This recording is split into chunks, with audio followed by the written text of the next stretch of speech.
ছোটবেলায় আমরা যখন পড়া মুখস্থ করতাম তখন আমাদের মাস্টারমশাইরা বলতেন, দেখবি যখন পড়া ভুলে যাবি তখন চোখ বন্ধ করে 2 মিনিট একবার ভেবে নিবি যে কী কী পড়া তুই করেছিলিস, তার মধ্যে কী কী তোর মনে আছে, দেখবি ঠিক মনে পড়ে যাবে।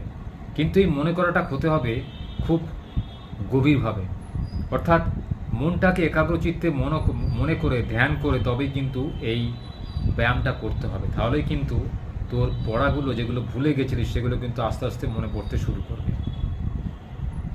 তো বর্তমান যুগে আমরা অনেক কঠিন পরিস্থিতির মধ্যে দিয়ে চলেছি।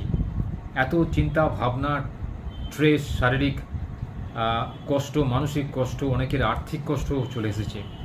তাই এত কষ্টের মধ্যে মানুষকে কিন্তু বেঁচে থাকতে হচ্ছে। অনেক মানুষ কিন্তু জীবন যুদ্ধে হারিয়ে যাচ্ছে, জীবন যুদ্ধে হার মেনে বিধাতার হাতে নিজেকে সঁপে দিচ্ছে, অর্থাৎ আত্মহত্যা করতে বাধ্য হচ্ছে। জীবন যন্ত্রণা সহ্য করতে না পেরে আর্থিক কষ্টে, শারীরিক কষ্টে, মানসিক কষ্টে মানুষ ভুগতে পারছে না, তাই হাল ছেড়ে দিয়ে আত্মহত্যার পথ বেছে নিচ্ছে। এটা মানুষের কত ভুল কাজ করছে মানুষ নিজেই জানে না। আমি যখন একটা শরীরকে জন্মাতে দিতে পারি না বা তার জন্ম দিতে পারি না, তখন আমারও ক্ষমতা নেই সেই শরীরটাকে ধ্বংস করা। উপরওয়ালা আমাকে এই শরীর দিয়েছে, উপরওয়ালাই আমাকে ধ্বংস করবে। তার নির্দিষ্ট স্থান, কাল, সময় আছে, তার আগেও নয় তাই পরেও নয়। তো মানুষই করে ভুল বুঝে নিজেকে শেষ করতে যায়। এটা যে কত বড় গরিত কাজ মানুষ কিন্তু জানে না। এটা পাপ কর্ম। আত্মাকে তার নির্দিষ্ট সময়ের পূর্বে হত্যা করা, এটা কিন্তু গীতাতে বলা রয়েছে। তুমি আত্মাকে হত্যা করতে পারো না, কারণ আত্মা অবিনশ্বর।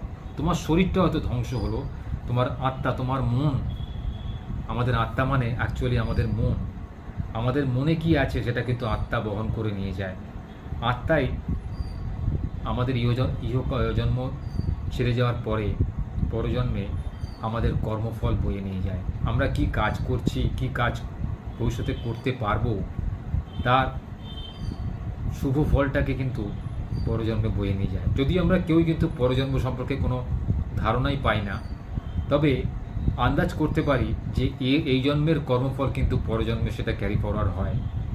যেমন ঠিক পূর্বজন্মের কর্মফল আমরা এই জন্মে ভোগ করছি, ঠিক এই জন্মের কর্মফল আমরা পরের জন্মে পাব। তাই আত্মাকে সঠিক বুঝতে হলে আমাদের রোজ ঈশ্বর সাধনা করতে হয়।